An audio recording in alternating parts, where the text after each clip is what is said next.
अस्सलाम वालेकुम गाइस।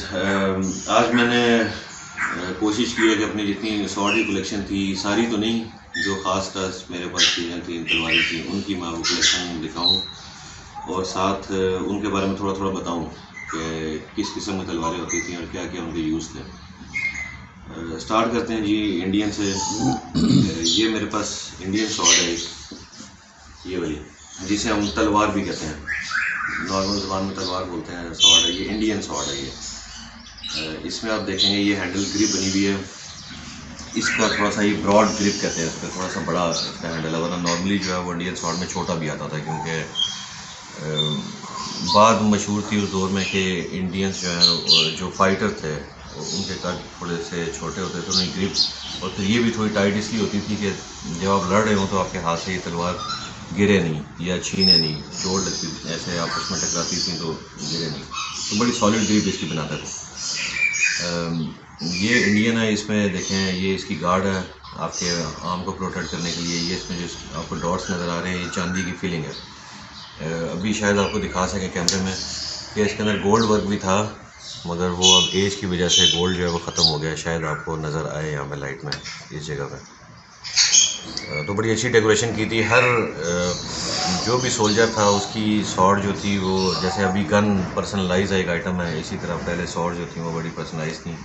तो सारे अपने अपने हिसाब से, अपनी वैल्यू के हिसाब से उसको एडजस्ट करते थे, डेकोरेशन उसकी बनाते थे।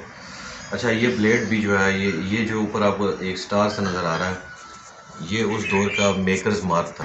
उनको भी देखते थे ना, ये मेकर्स मार्क था। हर मैं आपको डिफरेंट सॉर्ट्स में दिखाऊंगा, डिफरेंट तरह के निशान हुआ करते थे। किसी में ये जो इसकी नेक होती थी, इसको नेक बोलते थे, ब्लेड नेक। किसी में इस जगह पे होते थे, नाम भी लिखा होता था किसी का, और किसी में के जो मेन ब्लेड जो मैन्युफैक्चर होता था तो ब्लेड की मैन्युफैक्चरिंग निशान होता था। वो मैं आपको फर्दर अभी शॉर्ट्स आती रहेंगी तो साथ साथ आपको दिखाता रहूँगा। खैर, ये इंडियन शॉर्ट है, तलवार जो नॉर्मल हमारी यूज़ होती थी। ये भी एक इंडियन शॉर्ट है। इसकी डिस्क शेप जो कोमल है इसमें भी है। ये डिज़ाइनिंग होती थी उनकी डिफरेंट पीरियड के हिसाब से। हर दौर की अपनी अपनी डिज़ाइनिंग थी। हर अपना जो शॉर्ट मेकर था, शॉर्ट स्मिथ जो था, उसकी अपने अपने डिज़ाइनिंग थे। तो ये एक पीरियड की भी है और एक दौर की भी। अब इसकी ग्रिप आप देखें, उसकी निस्बत ये ब्रॉड ग्रिप थी, ये उसकी बहुत टाइट सी ग्रिप है। इसको बड़ी अच्छी फील आपके हाथ में आती है, आपके हाथ से निकल नहीं सकती। अच्छा, इसके ऊपर एक काम आप देखें, ये गोल्ड का काम हुआ हुआ है, इधर नसरुल्लाह वतन के लिए ये लिखा हुआ। फिर ये गोल्ड में ये काम हुआ हुआ सारा इसके ऊपर, इस तरह से देखें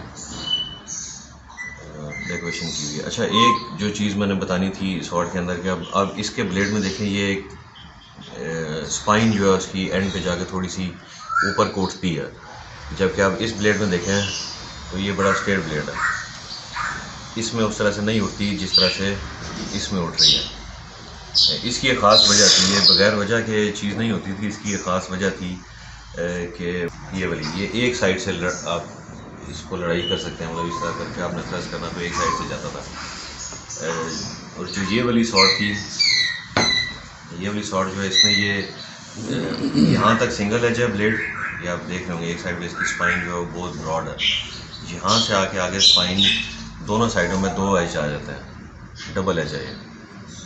तो इसकी थ्रस्ट जो है वो ज़्यादा अच्छी होती थी कि अगर पुश करके किसी को मारना है तो वो पुश करके भी दोनों साइडों से काम करती थी। और सेकंड रीज़न इसकी ये थी कि इस तरह की जो स्पाइन वाली आती थी वो मोस्टली हॉर्स बैक शॉट होती थी, जो कैवलरी यूज़ करती थी।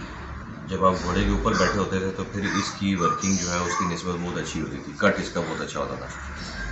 घोड़े के ऊपर से बैठ के उन्होंने नीचे की तरफ से कट देना होता था, तो इस वजह से थोड़ी सी इसको ब्रॉड करते थे और नेक को थोड़ा ऊपर करके डबल एज कर लेते थे इसको। खैर, ये इंडियन ब्लेड है मुगल पीरियड का। आपको मैं ये दोनों शॉट दिखा दी, ये इंडियन शॉट थी। तीसरी भी है, मोस्टली तो ये है मुगल पीरियड की, हमारे इस रीजन की सारी कंप्लीट शॉट्स हैं। तीसरी बस मैं खास दिखाना चाह रहा था कि ये गोल्ड वर्क की शॉट है, ये 17वीं सेंचुरी की है। ये दो मैंने आपको अर्ली पीरियड के भी तलवारें दिखाई थी, ये 18वीं सेंचुरी तक भी यूज़ होती रही है इसी तरह की सेम डिज़ाइन के अंदर, सेम आर्म ग्रिप के साथ। ये वाली जो पर्टिकुलर शॉट है ये 17वीं सेंचुरी या 18वीं सेंचुरी के अर्ली में 1600 एंड से लेके 1650 से लेके आप समझ लें कि 1750 तक इसके बीच की है। डिस्क कोमल छोटी सी डिस्क होती थी सेम, ये बाकी में इसका ब्रॉड इसकी ग्रिप है, पर छोटी इसलिए है क्योंकि इसकी ग्रिप आपके हाथ में बहुत अच्छी बने, आप बहुत अच्छे तरीके से ग्रिप कर पाएँ। फिर आप इसकी देखेंगे इसकी स्पाइन के अंदर दो इस तरह की गैप हैं, उठान बने हुए हैं। ये स्पाइन में गैप इसलिए होता था कि अगर ये आपने थ्रस्ट किया इस तरह से तो ब्लीडिंग ज़्यादा हो, या अभी आप जो मॉडर्न डे के गन्स के साथ ऊपर लगते हैं ना, उनके जो डैगर्स होते हैं उनके ऊपर भी इस तरह की स्पाइन बनाते थे ताकि ब्लीडिंग ज़्यादा हो, जल्दी जो मुकाबले वाला है वो जल्दी ख़त्म हो। खैर सेम इसी तरह इसमें भी ये पहले से सिंगल है जा रहा है, आगे से आके अब यहाँ से देखें तो ये भी डबल एच है ताकि आप इसको पुश करके थ्रस्ट जो है उसका भी डैमेज ज़्यादा हो। ये जो काम इसके ऊपर हुआ हुआ है इसे कहते हैं मुग़ल पीरियड भी आप कह सकते हैं, सारी ऑलमोस्ट मुग़ल ही थी, मगर ये थोड़ा पर्टिकुलर हमारा डिज़ाइन था इंडियन का, मुग़ल पीरियड का। खैर ये देख ली। उसके बाद आपको सेम मुग़ल में लेके जाऊँ तो ये जो है ये नॉर्थ इंडियन सॉर्ड कहलाती है ये वाली, इसको खंडा भी कहते थे, खंडा सॉर्ड। इसकी एक बड़ी पर्टिकुलर सी निशानी होती थी कि इसकी ग्रिप थोड़ी ब्रॉड होती थी, इसका ये वाला डिज़ाइन सिल्वर इनले का ये ज़्यादा होता था, और अंदर पे चांदी का काम। और ये जो आपको ग्रिप से नज़र आ रही है, ग्रिप के अंदर ये सिल्वर वायर है, ताकि नॉर्थ इंडियन सॉर्ड या खंडा सॉर्ड में ख़ास तौर पे ये पीछे जो आपको एक नज़र आ रहा है चीज़, ये इसका भी मसरफ़ ये था कि आप इस तरह भी लड़ सकते थे, थ्रस्ट भी कर सकते थे, और अगर ज़रूरत पड़े तो ये जो चीज़ है ये इस तरह से करके हेलमेट के ऊपर या सर पे मार भी सकते थे। तो ये जो पर्टिकुलर डिज़ाइन है इसको कहते थे खंडा सॉर्ड्स, खंडा होती थी ये। इस सॉर्ड में